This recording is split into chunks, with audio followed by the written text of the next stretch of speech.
Oi gente, bem-vindos a mais um vídeo. Tudo bem com vocês? Eu espero que sim. Eu já começo esse vídeo pedindo para que você que não é inscrito se inscreva no canal, deixe seu like e ative o sininho, tá bom?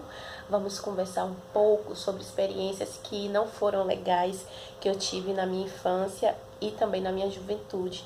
Todas essas experiências aconteceram lá na casa de manhã, que foi onde eu morei toda a minha vida, né?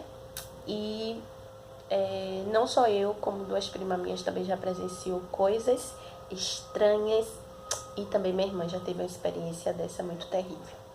Inclusive, ela teve uma experiência, passou por uma situação em casa e anos depois aconteceu da mesma forma comigo. Então eu vou contar pra vocês. Primeiro, eu tinha na faixa mais ou menos de uns 8 anos de idade. Essa primeira vez que me aconteceu isso, eu tava na companhia de minha prima, que ela é 2 anos mais velha do que eu. Na época ela deveria ter seus 10 anos de idade. A gente tava deitada no sofá, dormindo, né? Era a madrugada. A casa lá de manhã tava cheio de gente. Na época meus avós eram vivos e eu não lembro por que tinha muita gente lá em casa. Eu sei que não tinha espaço pra gente dormir nos quartos, pelo fato da casa estar cheia de gente. Então o que aconteceu? Manhã pegou o sofá grande da casa, virou assim pra parede e aí botou eu pra dormir de um lado e ela do outro no mesmo sofá. Chegando na madrugada, aí lá em casa, até como aqui em casa mesmo, a gente sempre teve o costume de dormir com tudo desligado, né? Escuridão total. Então assim, quando chegou na madrugada, aí eu despertei. Mas aí como tava tudo escuro, eu continuei no meu lugarzinho, mas eu tava tão apertada pra fazer xixi. E eu tava com medo de levantar. E então daí eu senti minha prima se mexendo. Aí quando minha prima se mexeu, eu chamei ela, eu falei, Cris. Eu chamava ela, eu ainda chamo ela pelo apelido dela, porque eu não consigo chamar ela de Cris. Eu tô falando Cris, que é pra vocês saberem que é o nome dela na verdade, mas o apelido dela é Poio, então eu sempre chamo ela de Poio. Ela não gosta, mas eu chamo ela de Poio, até hoje. E aí eu falei, Poio, você tá acordada? Ela falou, tô. Aí ela disse, eu quero ir no banheiro. Eu disse, eu também quero. Aí ela disse, então bora nas duas. Eu disse, tá bom. No que ela levantou do sofá pra sentar, eu também fiz a mesma coisa. Aí, tipo, quando a gente olhou, antes de sair do sofá, na verdade a gente nem chegou a sair do sofá. Quando a gente olhou pra porta da cozinha, a porta da cozinha lá da casa de manhã, corta essa parte. Então, quando a gente olhou para a porta da cozinha, o que é que acontece? A gente viu um homem enorme, tipo assim, ele tomava todo o tamanho da porta da cozinha, ele tava com a cartola preta na cabeça, e ele tava com a capa preta, ele era todo preto, a gente não enxergava assim, nada assim, o rosto dele a gente não enxergava nos seus dentes. Os dentes, essa bola aqui do olho branca que a gente tem, a gente só conseguia enxergar isso. E ele sorria o tempo todo pra gente. E depois o olho dele começou a ficar, essa bola branca ficou vermelha. E aí eu fiquei paralisada e ela ficou paralisada também. Depois ela olhou assim, ela olhou pra mim e disse, você tá vendo? Eu disse, tem um homem aqui em casa. Ela disse, tem um homem aqui. E aí a gente começou a gritar. No que a gente gritou, aí todo mundo despertou dentro de casa procurando saber o que foi. Quando manhã levantou, acho que manhã levantou primeiro, que ela acendeu a luz, desapareceu, aquele homem desapareceu. E aí manhã procurando saber, o que tá gritando a hora dessa, assustando todo mundo, que não sei o que. E eu falei, manhã, tinha um homem ali na porta da cozinha. Aí manhã disse, que homem, rapaz, não tem homem nenhum aqui não. Eu tenho, manhã, a gente viu, não, eu não vi sozinha, pô, eu também vi, que não sei o que. Aí manhã não acreditou na gente, né, manhã, aí acordou, né, todo mundo que tava lá em casa, meus tios, minha avó, meu avô. E aí começou lá em casa é pequeno, é uma sala, 2 quartos, cozinha e banheiro, e tem um fundozinho assim. E aí todo mundo saiu procurando, cadê esse homem, ninguém achou. Então mãe disse que isso era coisa da nossa cabeça. E aí minha avó, por ter já tido esses tipos de experiência na mesma casa, minha avó disse, eu acredito no que elas estão falando. Eu já vi esse mesmo homem aqui dentro de casa. E ele apareceu pra mim, depois ele sumiu. Enfim. Aí, na verdade, só quem acreditou na gente nessa época foi minha avó. Passaram alguns anos, não muito, né? Eu acho que eu cheguei na faixa de uns 11 anos por aí. Tinha falecido um parente nosso, né? E aí não deixaram, nem eu, nem essa minha prima Poi, né, irmã dela chamada Thelma, ir pro enterro pelo fato da gente ser criança, não queriam levar a gente. e também não tinha nenhum adulto para ficar com a gente dentro de casa. Então aí deixaram a gente lá em casa. E aí disse, ó, eu vou deixar o portão fechado e vocês não deixam ninguém entrar. Não abre o portão pra ninguém e nem vão pra rua. E aí lá na casa de manhã tem uma casa colada que é do meu vizinho Roque. E ela chegou pra ele e disse, olha, a gente tá indo pro enterro de... Eu não me lembro na época que morreu. E aí você passa o olho nas meninas aí, não deixa as meninas sair, nem deixa ela abrir o portão pra ninguém. Meu vizinho tá, beleza? Ok. Elas foram e a gente ficou brincando dentro de casa. E a porta da cozinha lá de casa que dá pro fundo... Tava fechada, que manhã deixou fechada. E aí o que acontece? A gente brincando, de repente a gente ouve barulho dos talheres se mexendo lá na cozinha. E aí a gente pegou, foi pra cozinha, nós três, né, de mão dada, na época que a gente tava morrendo de medo, porque a gente sabia que não tinha ninguém dentro de casa. E aí a gente foi pra cozinha e chegou na cozinha, não tinha ninguém. O barulho parou e não tinha ninguém na cozinha. Aí a gente chegou, voltou pra sala, sentou no sofá e já tirou o pé do chão, né? Sabe aquele medo que você tem quando você é criança? De estar assistindo um filme de terror e vir alguém, sabe, alguma coisa ruim puxar seu pé? Bem assim, foi esse medo mesmo que a gente teve. E aí a gente tirou o pé do chão e aí ficou com os pés encolhidos no sofá, todas três juntinhas. Bastou a gente sentar no sofá e se juntar, os talheres começaram a se mover, fazendo mais barulho e com mais força. E aí a gente perguntando, quem tá aí, ninguém respondia. Daí a gente correu, abriu o portão e foi chamar meu vizinho e disse, olha, tem alguém lá em casa, tá mexendo nos talheres, que não sei o que, não sei o que. Aí ele disse, não tem ninguém aí, a porta do fundo tá fechada, porque no fundo lá de casa não tinha passagem. Não tem passagem, é uma passagem fechada, na verdade, tem um portão. E aí ele disse, não tem ninguém, não passou ninguém aqui, fique quieta, fique, sabe, achava que a gente tava inventando coisa, que a gente tava, sabe, imaginação de criança, a gente, mas era real. E daí a gente voltou pra casa, morrendo de medo, né? Uma assim grudadinha na outra, a gente voltou pro sofá. No que a gente voltou pro sofá, aí começou as panelas de minha avó. Não sei se vocês já conheceram, era um tipo de paneleiro, ele era de ferro, aí tinha um monte de ganchinhos assim, né? E aí pendurava as panelas nesses ganchos. Lá em casa tinha um desse. E aí aquelas panelas ali começaram a se mexer, começaram a se bater uma na outra. E aí a gente começou a gritar dentro de casa e correu de novo pra casa do meu vizinho. E aí pediu pra que ele fosse lá em casa, porque tinha alguém lá em casa. E aí ele foi. Quando ele chegou lá, ele disse, não tem... Aí revistou a casa toda, não tem ninguém aqui, vocês estão procurando brincadeira, que não sei o que, fique quieta. Quando a mãe de vocês chegar, eu vou fazer queixa, aquela coisa toda. Então... Quando ele estava saindo de lá de casa, quando ele, tipo assim, ele saiu da cozinha, passando pela sala, quando ele chegou na porta, assim, da rua, pra ele sair de dentro da casa, aí as panelas e os talheres começaram a se mexer, assim. Então, daí ele saiu da sala pra cozinha e aí foi pra porta da rua e disse, olha, fica quieta, não fica toda hora me chamando, não, que não sei o que bebê aqui, não sei o que. E aí ele pegou e voltou pra casa dele. Então, Aí minha prima pegou um cabo de vassoura, porque ela achava que se alguém estivesse lá tentando assustar a gente, ela ia acertar a pessoa com um cabo de vassoura. Então ela pegou o cabo de vassoura e ela colocou assim no sofá onde estávamos sentada. Aí o cabo de vassoura, do nada, ele começou a descer aos poucos. Ele ia descendo assim, sabe? Ele tava assim e ele começava a descer aos poucos. O normal... Se fosse tipo porque estava deslizando no chão, ele ia deslizar de uma vez e cair. Mas ele fazia isso aos poucos. Aí ela pegou o cabo de vassoura, voltou no lugar onde estava e o cabo de vassoura começou a fazer a mesma coisa. E a gente correndo pra casa do meu vizinho de novo, desesperada. Pelo amor de Deus, a gente não tá mentindo, que tem as coisas tá se mexendo lá em casa, que não sei o que, que bebê e tal, não sei o que. E aí ele foi de novo. E aí quando chegou lá, ele chegou na porta, ele não quis mais entrar. Ele tá vendo que não tem ninguém aqui? E aí chamou, não tem ninguém aqui, isso é coisa da cabeça de vocês estão procurando brincadeira, tal, não sei o quê. E aí quando ele ia saindo, as panelas começaram a se mexer e fazer barulho, os talheres começaram a se mexer e fazer barulho, então ele conseguiu escutar. Até ele ficou assustado e aí ele pegou a gente, levou a gente pra casa dele. A gente ficou lá sentada na porta da casa dele até o pessoal, todo mundo chegar do enterro. E quando chegou, mais uma vez a gente contou e minha mãe não acreditou, mesmo meu vizinho dizendo que ouviu, né? Mãe sempre foi desacreditada nessas coisas até um certo tempo. E aí, minha avó era a única que acreditava na gente, porque, tipo, ela passava por essas coisas dentro de casa. Então, aí, passado anos e anos e anos e anos, né? Aí, minha irmã, na época, eu acho que ela tinha uns 12 anos de idade. mais ou menos por aí, 12 a 13 anos de idade. Ela estava dormindo, ela gosta de dormir à tarde, estava lá no quarto dela, na cama dela, dormindo. E quando ela acordou, ela viu uma sombra preta prendendo ela por aqui, assim. Tipo, é como se a sombra estivesse embaixo da cama, ultrapassasse a mão pela cama e prendesse ela aqui com a mão e a outra tapasse a boca dela, a boca da minha irmã.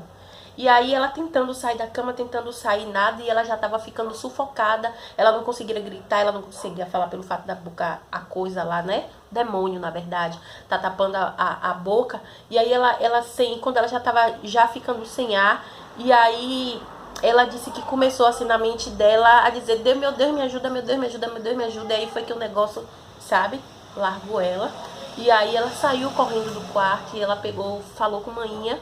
E foi daí que manhã veio acreditar, porque ela tava toda roxa, sabe? Ela tava pálida, com os lábios roxos.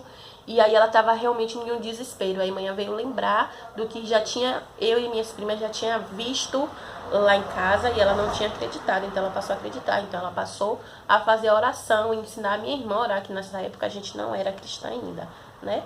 Quando eu aceitei Jesus, minha irmã tinha 15 anos e eu tinha 29.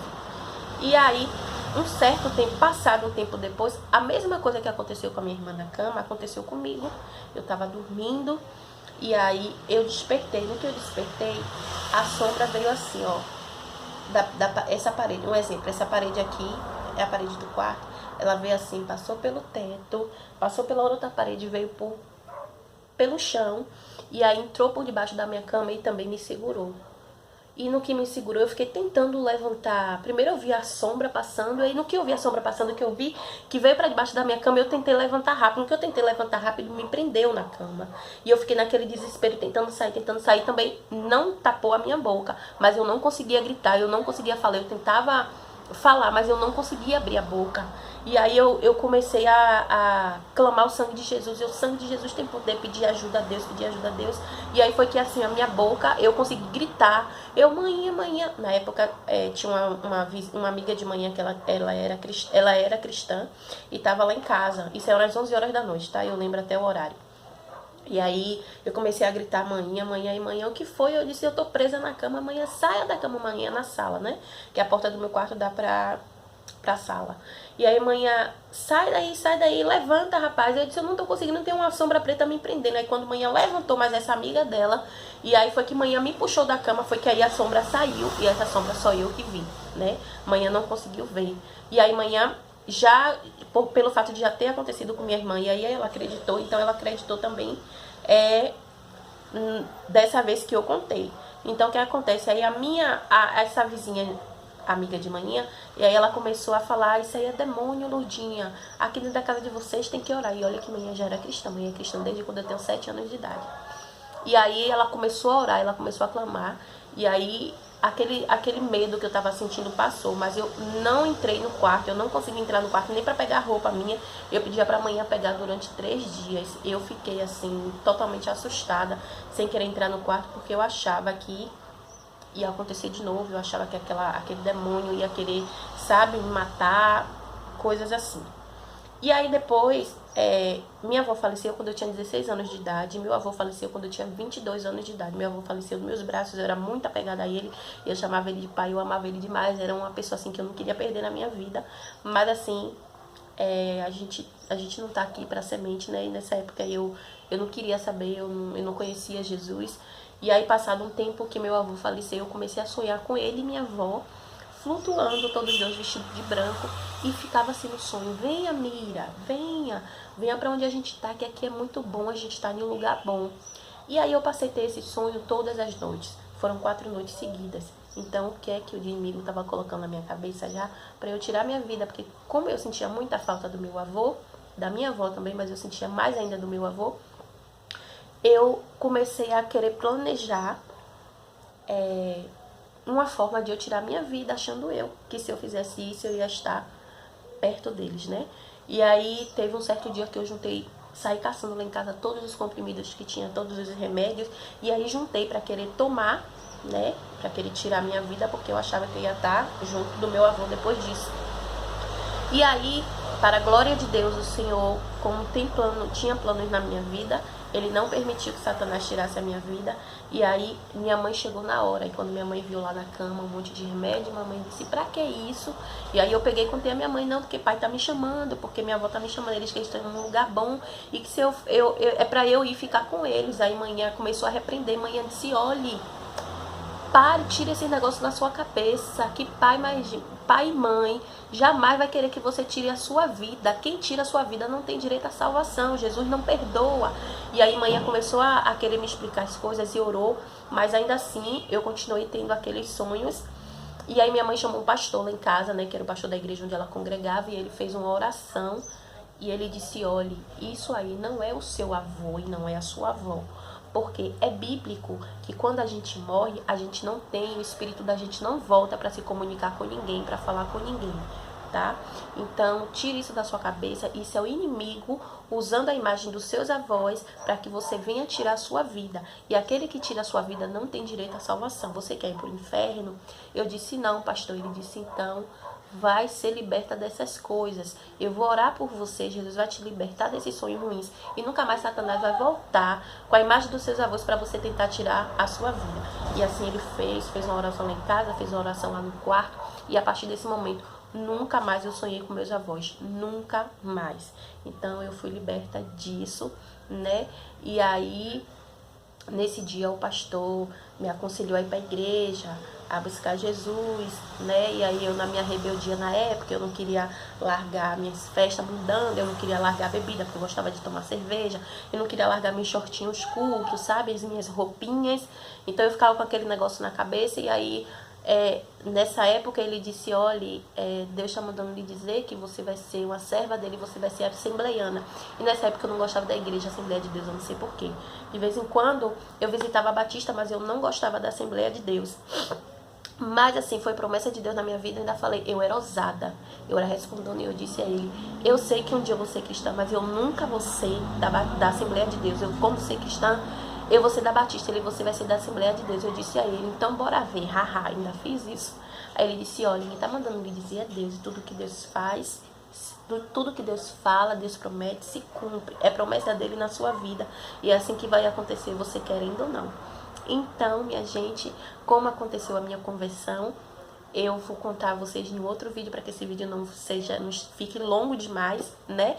E essas foram as minhas experiências. Então, tipo assim, gente, todos esses medos, todas essas coisas assim que aparecem, orem, busque a Deus, porque Satanás, ele tá querendo atribular a sua mente, ele tá querendo que você caia em uma depressão, ele tá querendo que você tire a sua vida, porque o diabo, ele não tem mais direito a perdão. Ele não tem mais direito a ser salvo, mas você ainda, enquanto você ainda tiver vida, você tem o direito de se arrepender pelos seus pecados, de entregar a sua vida para Jesus e de ser salvo. Então, ó, se você já passou ou passa por esses tipos de situações, clame o nome de Jesus, ore todos os dias antes de dormir, que esse mal vai cair por terra em nome de Jesus, tá bom? Você é uma alma preciosa para Jesus, você é uma alma preciosa para Deus. Deus, ele deu Jesus para morrer por mim e por você. Então pense o tamanho do amor que Deus tem por você. Então, por mais que você ache que você não tem valor nenhum, por mais que as pessoas falem que você não tem valor, para Deus você tem um valor precioso. Para Deus você é uma pedra preciosa, você tem muito valor. Ele te ama muito e vale muito a pena você renunciar às coisas do mundo e viver para Cristo, tá? Foi a melhor decisão que eu tomei na minha vida. Então, gente, a intenção do diabo, do inimigo das nossas almas, é só nos destruir, tá? Como a Bíblia fala, ele veio para matar, ele veio para roubar, ele veio para destruir, ele veio para destruir a sua família, porque ele não tem família. Ele veio para roubar a sua felicidade, porque ele não é feliz, entendeu? Ele veio para matar você, para que matar você. São várias formas com que ele tem para tirar a vida daqueles que não querem a Deus, a vida daqueles que não buscam a Deus, porque ele quer, assim como naquele grande dia, no dia do juízo, né, no dia naquele grande dia, no dia do julgamento, ele será lançado no fogo do inferno. E a intenção dele é que você vá junto com ele. Ele sabe que ele não tem mais jeito, que ele não tem mais salvação. Então a intenção dele é essa, ele destruir, é querer que você vá para o inferno com ele. Mas Jesus, ele está aí para te libertar, para te salvar, para te dar vida eterna. Eu sei que as coisas que o mundo oferece para a nossa carne, aos nossos olhos carnais, são bons, mas isso não é eterno, isso passa, isso está te levando para a destruição. E pelo fato assim de você não ter um conhecimento espiritual, pelo fato de você não ter um conhecimento na Bíblia, você não percebe essas coisas. Por que eu estou te dizendo isso? Porque eu já vivi no mundo, entendeu? Eu já me agradei com as coisas do mundo. E a partir do momento que eu entreguei a minha vida para Jesus, que eu conheci a verdade, essa verdade me libertou, que é a palavra de Deus. Então, assim, eu passei a ver as coisas do mundo com outros olhos, entendeu? Então, não é bom. As coisas do mundo, ela te dá um prazer até um certo momento. Mas um dia essa alegria passa, uma hora essa alegria passa, esse prazer passa. Às vezes você procura uma festa, você procura amigos, você procura beber para até passar a solidão, um momento difícil que você esteja passando. Mas quando você está na sua casa, no seu quarto, na sua cama ali sozinho, volta tudo de novo. A solidão volta, a tristeza volta. E com Jesus isso não existe mais. Então, assim, Ele é o melhor caminho. Jesus é o melhor caminho. Então, no próximo vídeo eu vou contar pra vocês como foi a minha conversão, tá bom? Beijo.